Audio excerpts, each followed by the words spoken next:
Hello and welcome to another episode of the Bearded Mystic podcast, and I'm your host Rahul N Singh. Thank you for joining today, and we've got quite a few things to talk about. Quite a few things have happened in the world, it seems, so a lot to discuss, a lot to probably unpack, and what does that mean, being a Hindu podcaster, and we'll go into that in a minute. So first things first, I wanted to give an update on the Resting in Formless Awareness course. So I've obviously been traveling, and the week towards traveling and then coming back has been like a total of 5 weeks, and that means I haven't worked on any of the course, the work for the course material for 5 weeks, and that's pretty long. So I've started that back up, and the plan is to write all the episodes, or write all the course material. So that will be, I'm hoping it'll get done in June, at least by the end of June. Hopefully before that, but that's the target I've set. Then it's going to be obviously editing the written piece, and then recording, and then editing the first 5 weeks of content, and then posting that. So that means I'm looking at an August-September date of starting the course. And then obviously once 5 or 6 weeks is done, that means we'll do the next batch and so on. The more details about how the course is going to look like will obviously come out now more frequently, so expect more information about that. The main purpose of the course is one, the main purpose is that you should, at the end of the course, feel like you are ready. If somebody had to point Brahman, the formless awareness, in front of you, you would get it straight away. So the whole point is, is that it makes you ready for the ultimate realization. Now, personally speaking, I would always say it's a guru that can give you that realization. And I'm not a guru. I'm merely a content creator, helping people as I go along. I can mentor you, that's for sure, and try and facilitate growth. But when it comes to the ultimate realization, I do believe it's a guru that gives that. Obviously, I'm a Nirankari follower, so I believe my guru can provide that. There are other gurus who I feel also have that, and they can also give you that realization. So all my course does is it gives you the language, it gives you the purpose, it gives you the direction in order to just understand reality as it is, understand truth as it is, understand that you are formless awareness, that you are Brahman, that you are that. That's the whole purpose of the course, and the course does do that. Like if you've had Brahm Gyan before, you've had a pointing, you've met a guru, and just say maybe your practice is stagnant. Well, what can you do then? What's next on the list? Maybe this course can really benefit you in that sense, that it will give you the tools, the knowledge for you to understand what you have grasped before. So it brings what you've grasped before into the now, into this very moment, and that's the purpose. If you say are a beginner on the journey and you feel like you don't know where to go, I think the course provides you, in my opinion, the brilliant starting place for you to be ready for the ultimate truth. So when it's revealed to you, you just get it. It's that simple. And that is the ultimate aim with the course. Or maybe you've got it, maybe you've understood it and you just want to spend more time with it. The course has, I would say, 6-7 weeks of just solid, just being in that awareness and just exploring that awareness. The previous weeks are all about, understanding why you are not the body and mind, essentially, in a very, kind of delicate, but also very carefully curated material to help you understand that. So that when it comes to just understanding that you are awareness, it's something that just flows very easily. Now, alongside the course, obviously you have the videos that come out on a daily basis for the course. That's right now it's like 25-week course. With the 1 week, which will probably be like a recess where we halfway through evaluate, see where we are and see where we want to go. So that's also kind of planned out. But the whole point is that alongside just the course material, there is going to be weekly meetings. So when you meet with me weekly as a group, that's where you can ask questions as a group. So that peer learning is important. Alongside that, there will be the chance for one-to-one coaching too. And at no extra cost, by the way. So whatever you pay monthly, right now there's going to be a special month offer. The first month will have a special offer, and then that will be your monthly rate going forward. But if after that special price period, the normal price will be $99 per month, or if you want to do the annual one, it will be $990 dollars per year. So obviously you get a bit of a discount if you do the yearly thing. The main point of the price encompasses all of those things happening. So you have that one-to-one opportunity to ask questions. Obviously they get recorded. They will only be posted, the one-to-ones will only be posted, obviously with permission, to the group itself. So it's not something that will go outside of the community page. But what will happen is the group meetings may have questions which we may use for YouTube going forward, or we may have guided meditations that go out that were done in the group setting. So a number of things are going to be done. Then once that main course is kind of resting in formless awareness, once that course is established, then obviously you will also have access to other courses that will be created as a response. So we may do a Vedanta Sara kind of beginning, so where we go into the foundational bits. Then we'll do an Ashtavakra or Gita, where we explore the Ashtavakra Gita together as a course. And again, that would be something. The whole point is that becomes a school of learning for you, and it's not necessarily just about me creating content like I do on YouTube, but it's more of like, okay, we're working together for a cause where we can explore the divine together, explore our true nature together, and be connected to the Supreme and remain in that oneness. So that's ultimately what the course is going to do. So that's a nice little introduction to the course and what's going to happen.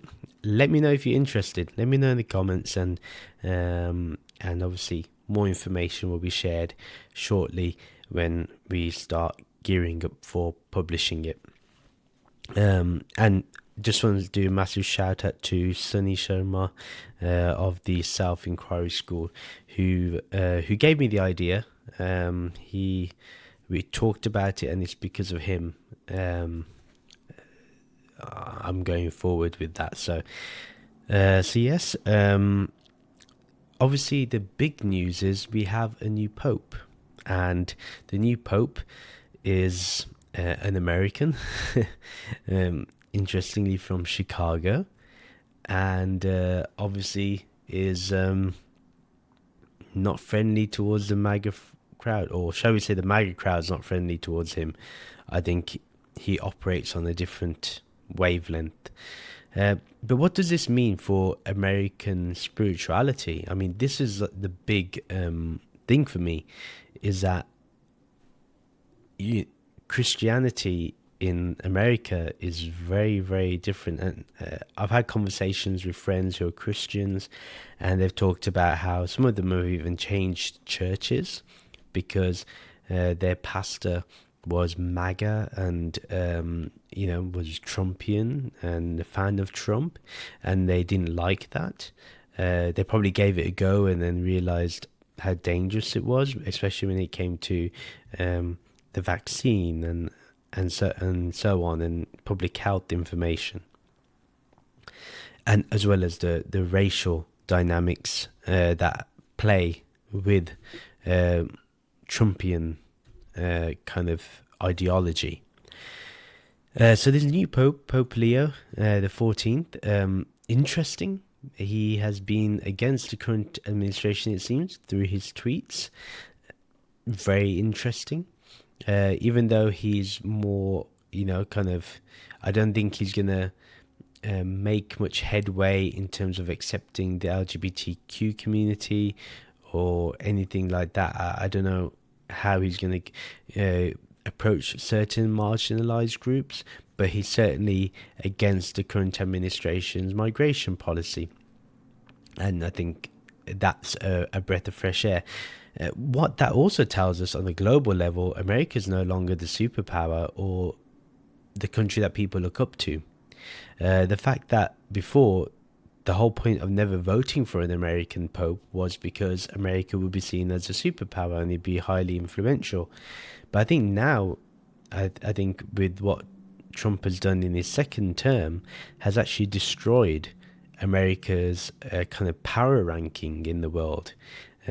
You have countries now that kind of know how to play with Trump's ego and get what they want, and therefore, he may think he's getting a great deal from them. Really, it's probably a big loss for the American consumers.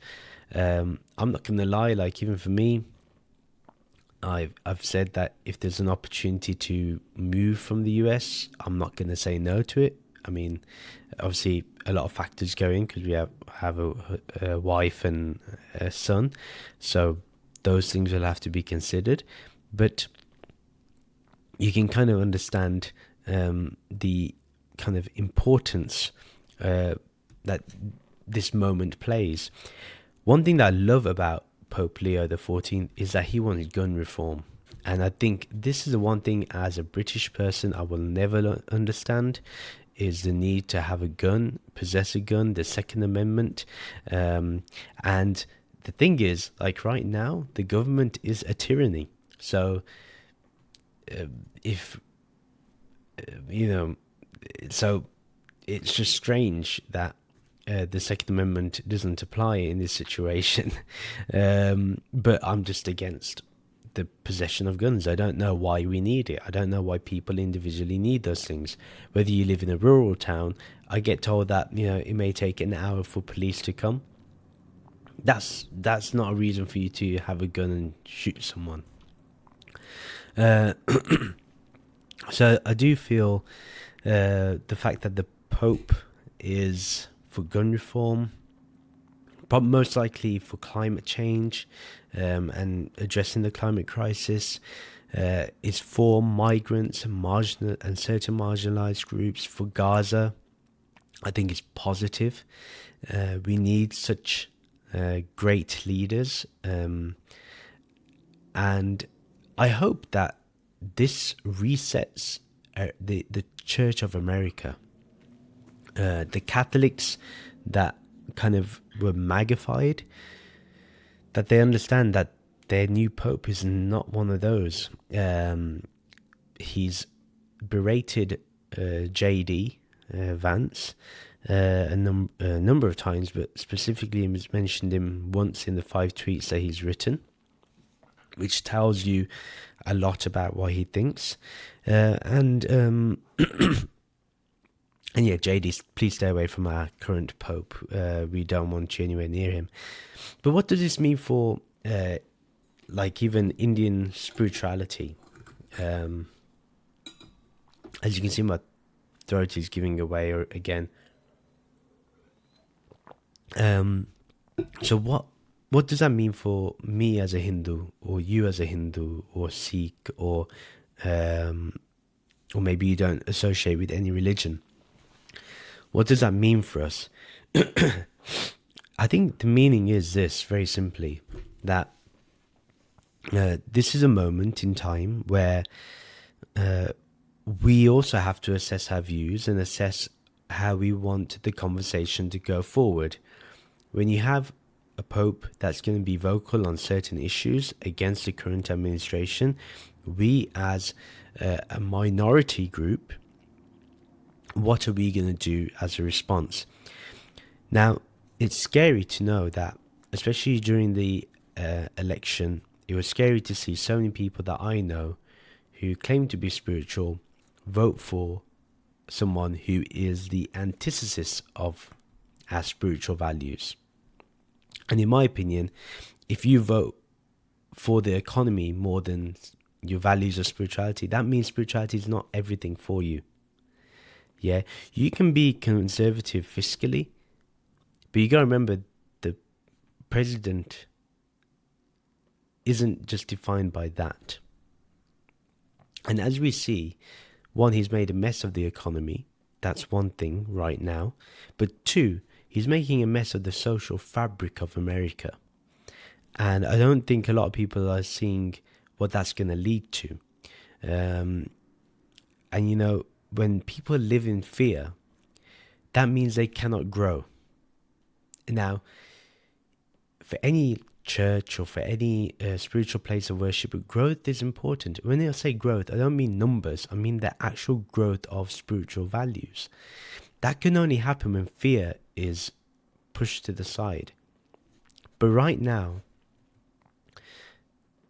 fear is being installed because there could be a fear of a recession, fear of losing your job, fear of the economy tanking, fear of you losing your 401k.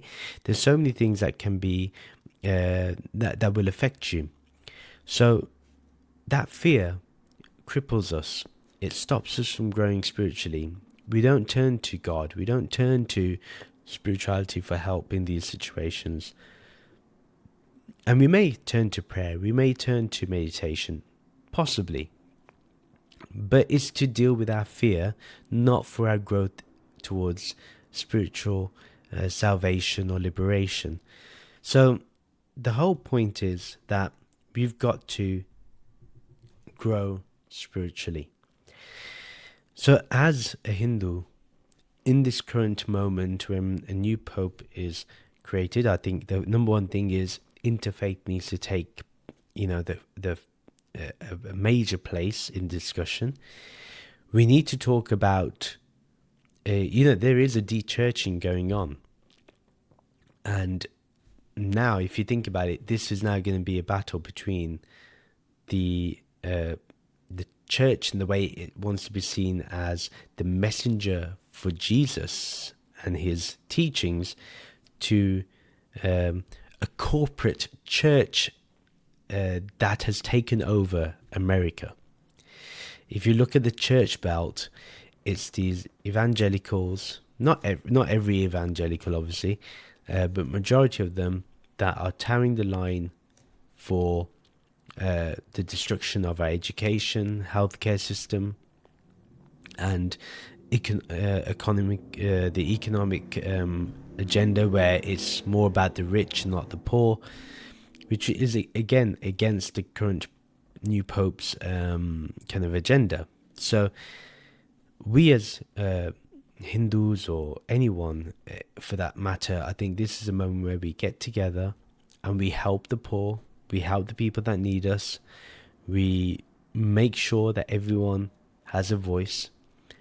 We can even push the agenda that where the Catholic Church has to start accepting the LGBTQ community, that we push the government to accept as many genders, because it is a spectrum and there's no need to shy away from basic biology, you know.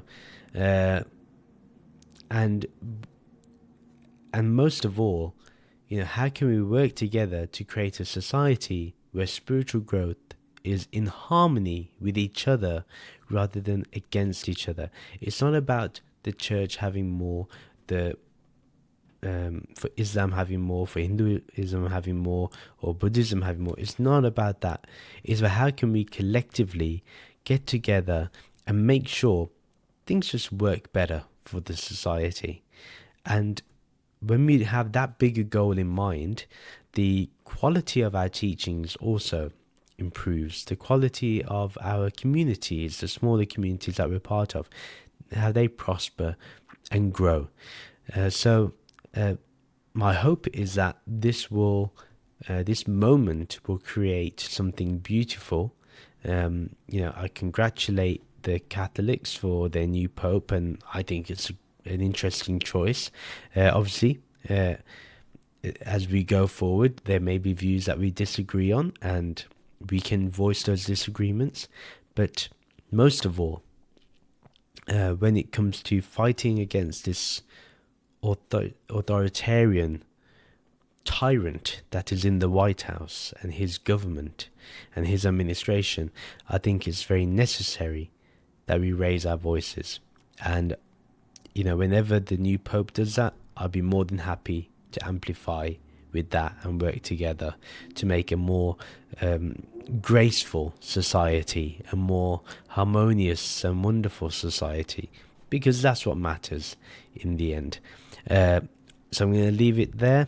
I was hoping to do the Vedanta series, but for some reason, Vedanta Sara series, but my Kindle didn't want to open up today, so I accepted whatever happened.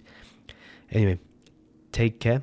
Hopefully I may see you tomorrow. I may not. I'm not sure if I'm going to record something, but if I do, I'll see you tomorrow. Otherwise, have a great weekend. Take care. Namaste.